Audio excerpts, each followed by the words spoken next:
when I think about music that I love, I don't give a shit what the artist was thinking. I don't give a shit, that it was about their kid or it was about a breakup or that. I don't fucking care. I care what it means to me.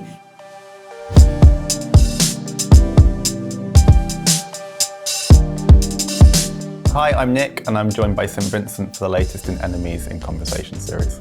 How's it going today? It's really solid. The camera missed it, but we were just having a riveting conversation about Prett, which is my favorite. And you're saying it's better in the UK than in the US? 100%. It's so much better here. What's better about it here? I don't know. Well, the ubiquity of it here. Yeah. I just feel like anytime I've had Prett in New York, it's like a little bit dicey. Like you just feel like it's not as fresh as it could be. Anyway. Whereas in the UK, always super fresh. Best porridge ever. Well, yeah, it's fun to talk about Prett, but I should ask about the new album. Oh, right, okay. All Born Screaming. I was wondering, what was the starting point for the album? Was it a particular mood or a lyric, a musical idea? Like, where did it all stem from? I think the genesis of the album was more or less like me playing around with modular synthesizers and drum machines in my studio alone. Like, it'd be 8 a.m. and I just little coffee, little microdose, and then just go in and turn on all the machines and just turn knobs and make a little industrial dance party for myself for hours and hours and hours. And then later on I would kind of comb back through that stuff and go, okay, what's here that feels like lightning in a bottle that I can make a whole song around. So there's, truth be told, probably 3% of the music I made in the past 2.5 years or something is what's on the album. There are hours and hours. I'm not saying it's good, it's like, there's hours and hours of just me jamming on synths and drum machines and modulars. And so at what point did you start to kind of streamline that down to 3% that became the album? That was the hard part. And really finding things that I was the sonics of this and the sound of this is telling me something. And I don't know what it is, but I just need to listen and try and find it and kind of find the song that's in there, that's somehow in this electricity. I think you've described it as PostPlag Pop. I did. I probably shouldn't have. I probably shouldn't have done that. You don't like that description? I don't like the description. No, I don't like this description. One, because listen, no one wants to be reminded of the pandemic. I mean, you know what I mean? That's just not where it is. And then also, I don't really know that I would call this, I would say it's pop in the sense of there are memorable melodies or something, or it grooves, but I don't think of this record as particularly pop in any way. It's it's a heavier record in terms of sonically and subject matter, and I don't know. What would you say the overarching story you're telling with the album is? Life is impossible. Life is so weird and hard, I think, for everybody in unique ways and universal ways. But the flip side of that is we just have one of them and we get to live it. So let's really live it. And there's a kind of beautiful contradiction therein. It does feel kind of like an album of two halves. The first half is about, oh my God, life is so brutal, it's confronting, there's so much to kind of deal with. And then the second half is more, I'm going to push through, I'm going to find a way to deal with this. Yeah, because we do. We all do. We all do. And that's, we all have that grit. We all, if we're lucky, the only thing worth living for is love.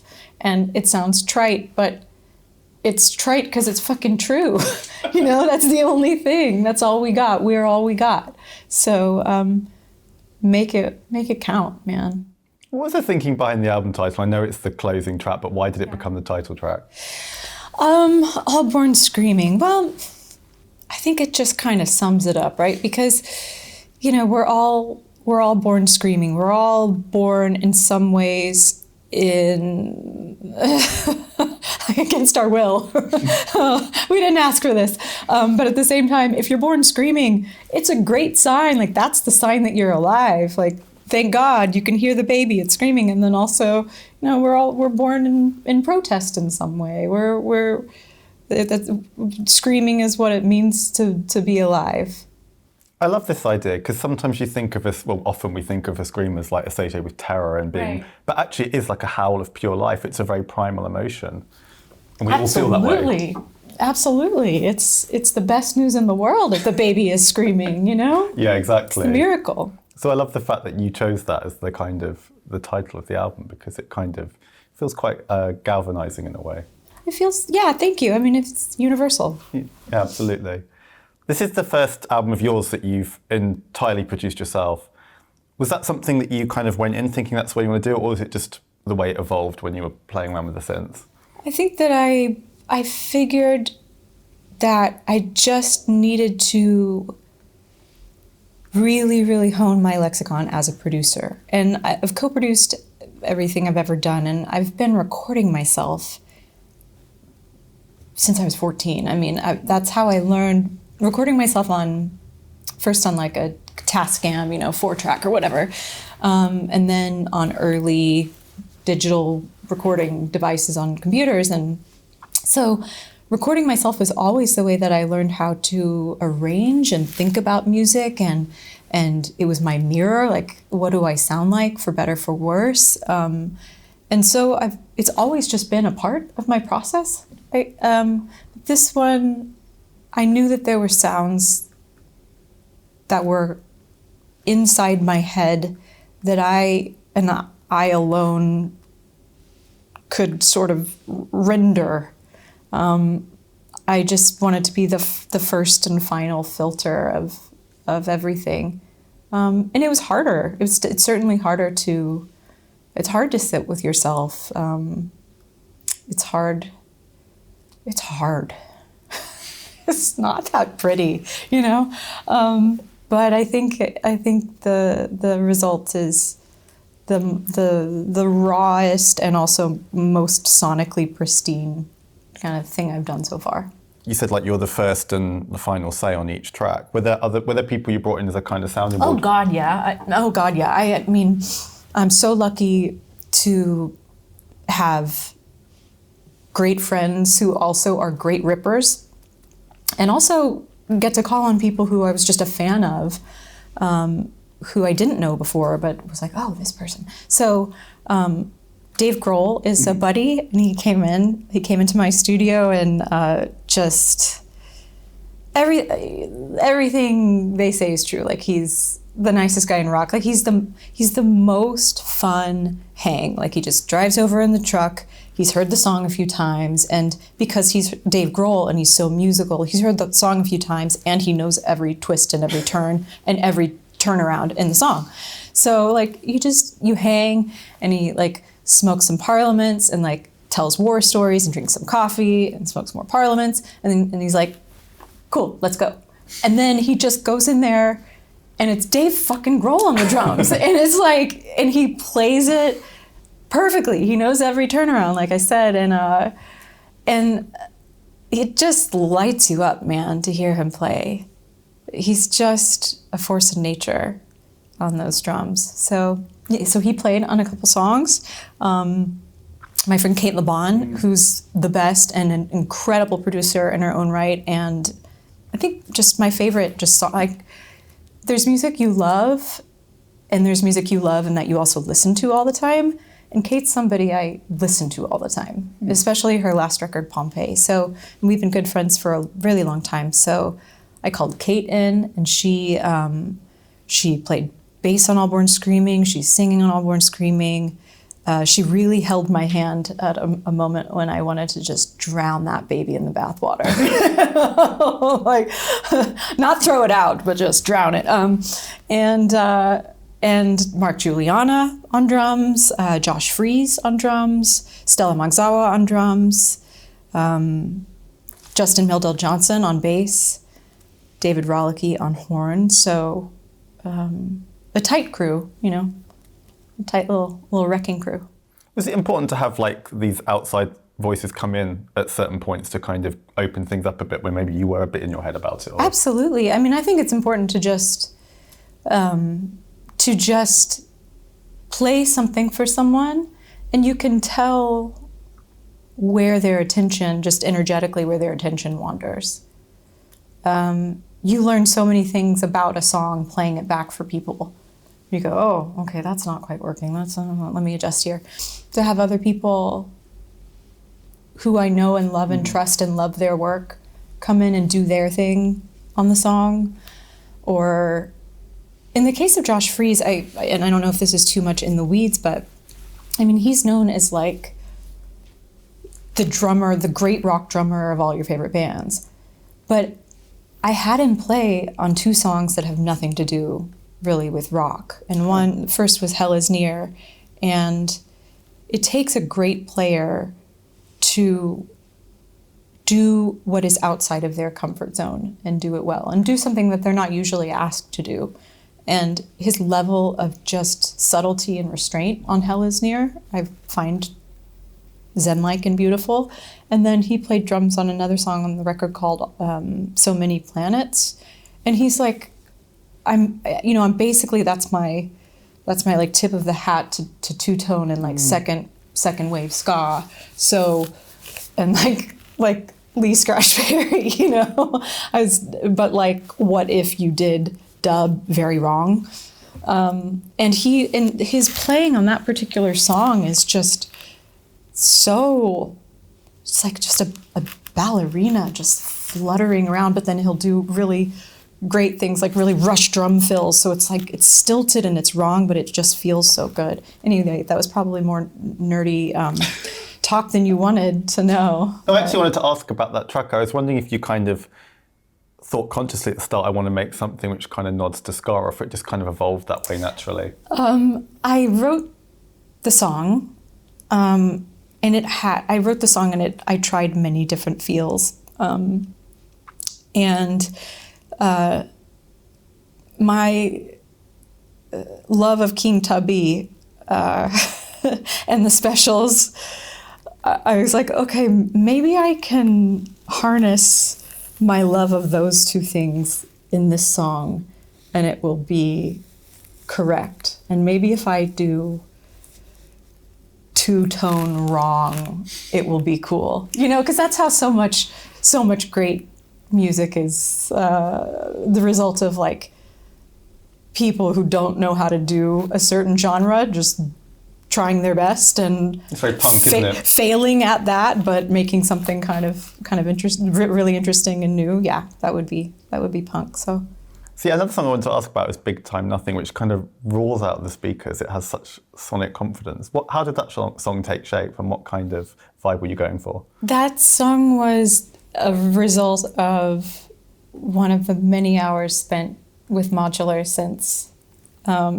So the first thing that came about with that song is the bass line with the just like sort of like acidy and kind of early 90s-y.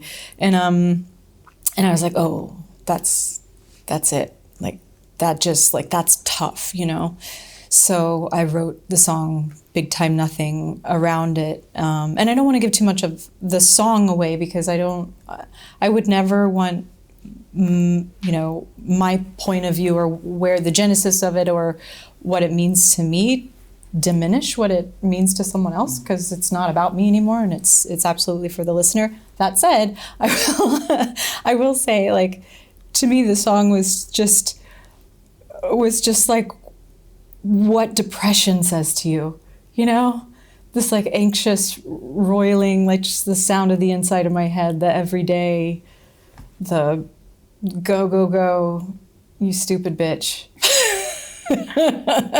Go, go, go, you stupid bitch. You think you're something and you're fucking nothing, you idiot. How's that for a slogan? Do you think generally, like not just about this album, but all the music you've made, and I guess all the music you listen to, that sometimes you can over-explain a song because it is, people are always going to project their own kind of interpretation onto it. Right, and I think it's kind of celebrated now to be very specific, or to be very autobiographical, or not to be autobiographical, to make it about a specific moment in the artist's life, and have all things kind of lead you back to the artist. And when I think about music that I love, I don't give a shit what the artist was thinking. I don't give a shit, that it was about their kid, or it was about a breakup, or that. I don't fucking care. I care what it means to me. And I realize that I really want to, I've erred in the past for sure, and I really want to protect what it means for other people in their lives. It's for them, it's not for me.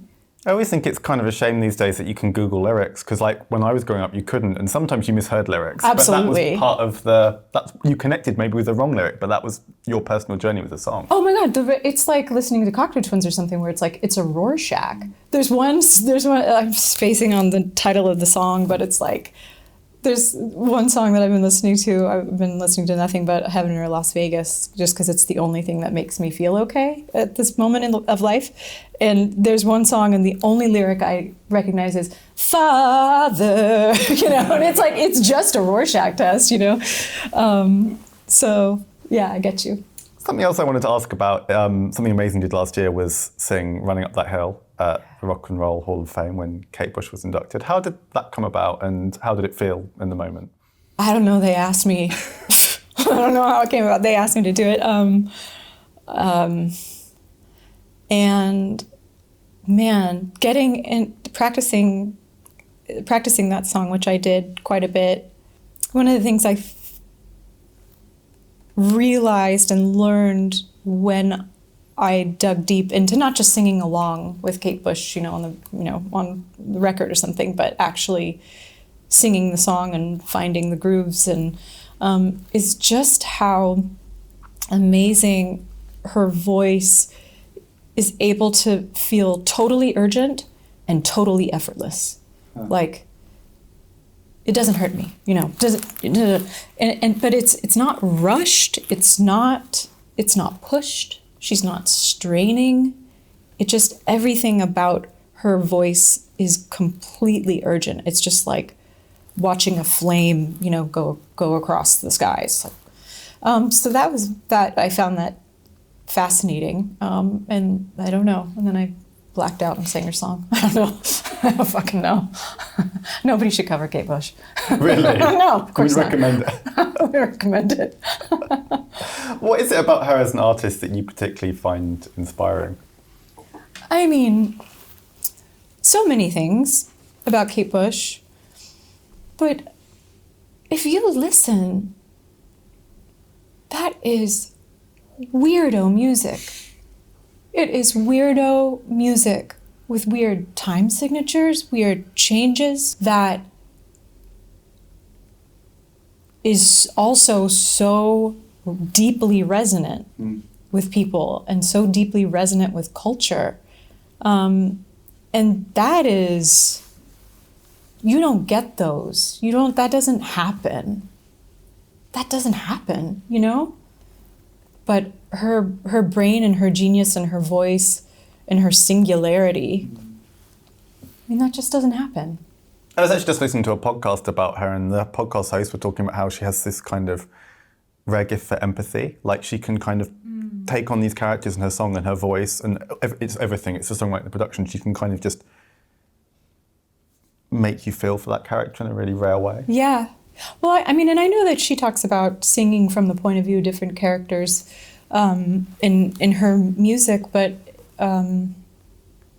yeah, you always just feel like it's Kate Bush, and she is channeling just something from another planet, but something that's so deeply heartfelt. Mentioned covering Kate Bush is a tall order, but over the last few years, you've covered quite a lot of songs that you would say, I would say, are iconic. Young Americans, Sweet Dreams Are Made of This, Fleetwood Mac Dreams. Yeah, who the fuck let me do that? Whose fault is that? I guess not when you're covering any song, but especially a song that is like so well known as those. Do you have a particular technique for finding your own way in? Is it just about listening to them really deeply, or?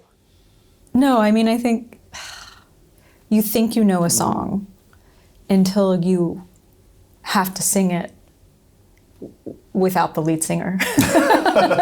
You think you know it. You think you know the words to Young Americans until you have to know all the words to Young Americans. There's a lot of words there. I'm a big practicer, so I practice and practice until I can know it in my body, because I have to know it in my body and not here. And it has to be like I have to just know it physically and embody it, and then be able to, in order to do it, or in order to do it with any level of success or from my own voice. So it's kind of like muscle memory, and then you can kind of be free with it when you know it's like that ingrained in you. Yeah, wow. It's very muscle memory. Another amazing thing I wanted to ask about that happened recently is a song that you co-wrote and played on, Cruel Summer, Taylor Swift. Whoa, yeah. Well, it was released in 2019. I imagine maybe you even wrote it earlier than that, but it went to #1 just last October. How did that feel? Because it was, crazy. It was wild. It was crazy. I mean, I always thought the song on the context of that record, I was like, oh, that's a great, that should be a single. It's a great song.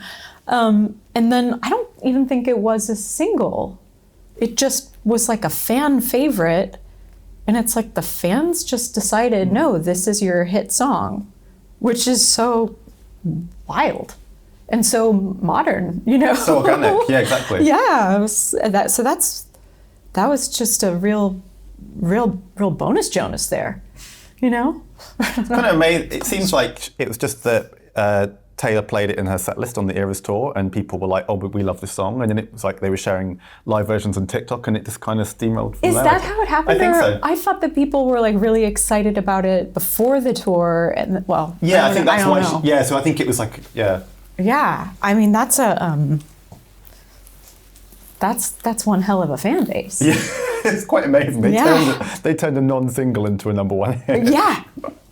I mean, changing world economies, let's go. It's wild. Taylor obviously named her tour the Eras Tour, but like I think pop fans, music fans these days talk about eras of artists, like the artists in this era. Is that how you think of your own career, or do you think of it more as a whole, or do you see it as being chopped up into distinct eras? I think of my life in terms of, oh wait, where was I on tour? Like there's a whole chunk of life, especially from my second record to Mass Seduction, where it's just a blur of touring. I was just like hit, and I was crazy. I mean, I would like finish a tour, a year and a half long grueling tour, and then start writing a record the next day. You know, I just was like really on one, as they say. So I don't really, some parts are blurrier than others, if I'm very honest. Yeah,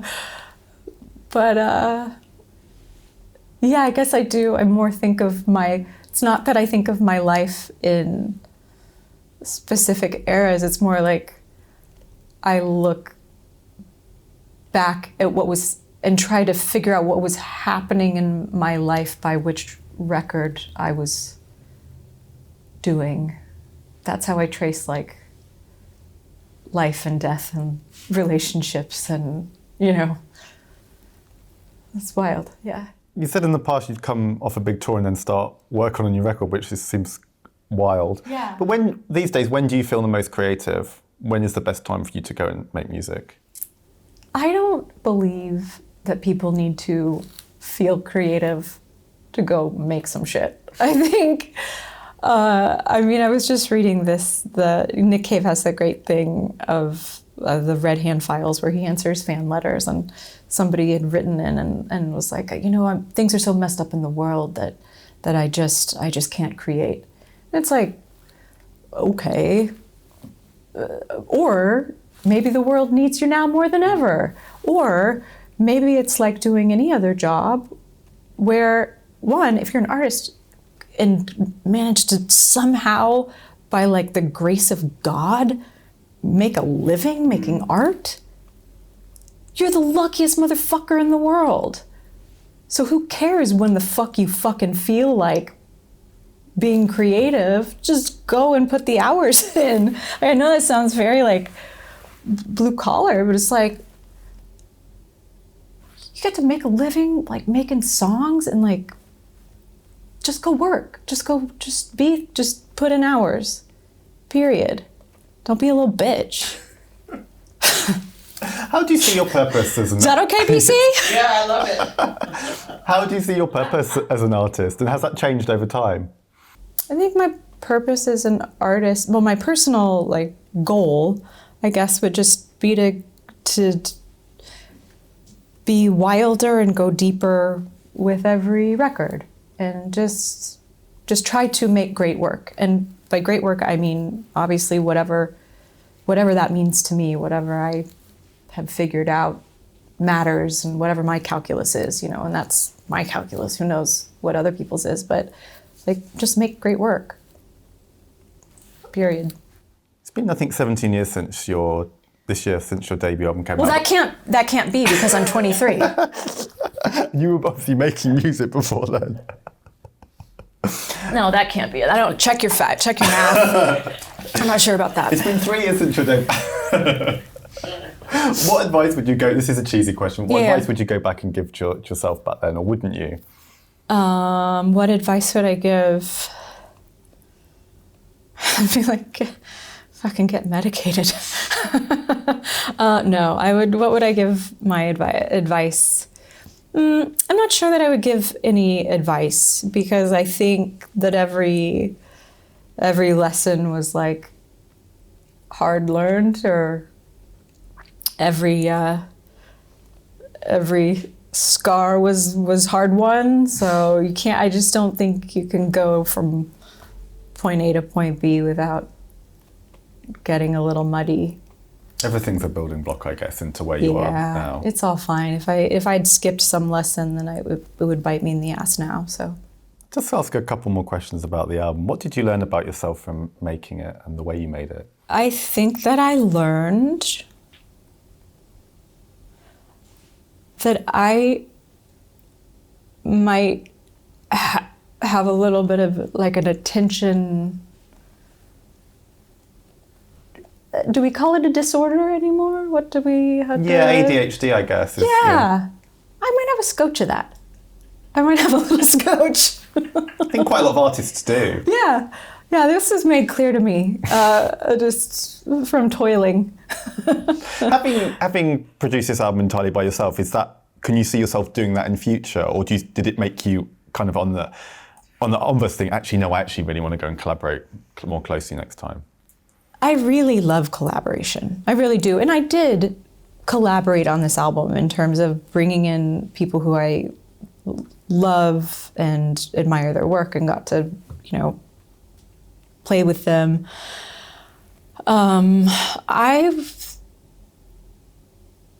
It's harder. I think it's a lot less fun, but I think it's worth it. So I would definitely do it again.